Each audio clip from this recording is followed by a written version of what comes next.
Hello guys, आप सभी लोग हेल्दी होंगे और वेदर का आनंद लेते हुए आज हम डिस्कस करेंगे।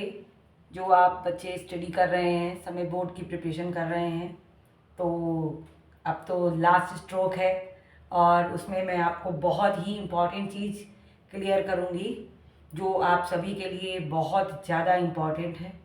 मोस्टली बच्चों को ऐसा लगता है कि जो ये हेल्पिंग बुक्स रहती हैं इनको स्टडी कर लें तो उनका जो है पूरा सिलेबस प्रिपेयर हो जाता है। तो बच्चों, हेल्पिंग बुक को हेल्पिंग बुक ही आप मानिए।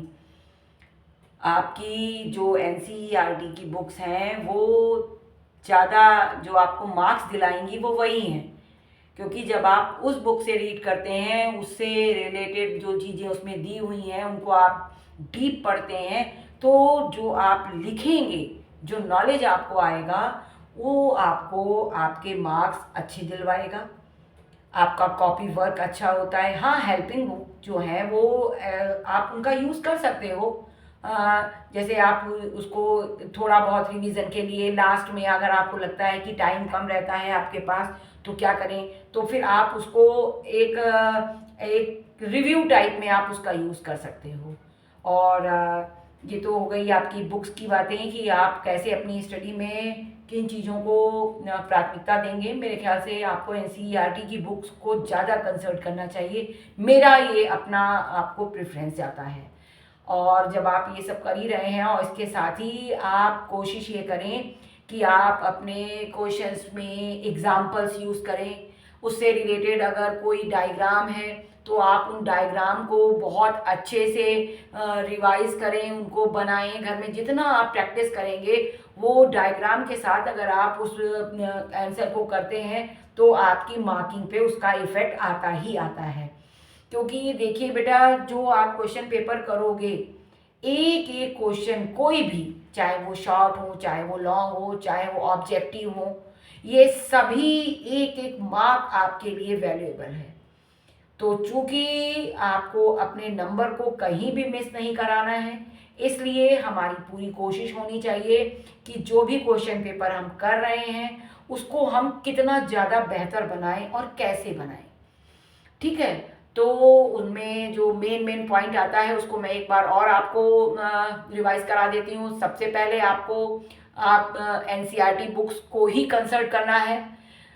एनसीईआरटी बुक्स के जितनी भी प्रॉब्लमेटिक चीज़ें हैं उनको आप सॉल्व करेंगे। जितना रिवाइज करते रहेंगे उतना ज़्यादा आपके लिए बेनिफिट रहेगा। जितना आप डायग्राम्स की प्रैक्टिस करेंगे उतना अच्छा आप बना पाएंगे। अगर कोई क्वेश्चन पेपर मैथ वगैरह से रिलेटेड है तो मैथ की भी आप प्रैक्टिस करते रहें। और ग्रामर है तो आपको ग्रामर में भी जितनी भी चीज़ें हैं, सेंटेंसेस हैं या जो भी वोकैबुलरी आ रही है या जो भी उससे रिलेटेड चीज़ें आ रही है, एक्टिव पैसिव या आपकी रिपोर्ट राइटिंग्स या ऐसे किस टॉपिक पे आ रहा है, लेटर्स हैं, एप्लीकेशंस हैं, इन सब में तो आपको फॉर्मेट पे बहुत ध्यान देना होगा। ठीक है, तो जो फॉर्मेट पे ध्यान देने वाली चीज़ें हैं उसका फॉर्मेट आपको लर्न होना चाहिए। क्वेश्चन पेपर में कहीं भी आपको आपका जो आंसर शीट है उसमें अपना नाम कहीं भी मेंशन नहीं करना रहता है। इससे आप बचें, क्योंकि कोई नीड भी नहीं है और लिखना भी नहीं चाहिए आपको। ठीक, और जो भी क्वेश्चंस आप कर रहे हो ये ध्यान रखना है कि जो क्वेश्चन पूछ रहा है उससे रिलेटेड चीज़ें हों और आप अपनी राइटिंग को सुधारें। क्योंकि ऐसा ना हो आपने लिखना तो बहुत अच्छा लेकिन कॉपी की राइटिंग सामने वाले को समझ में नहीं आ रही है तो फिर वो लिखने से आपको मार्क्स में कमी हो जाएगी।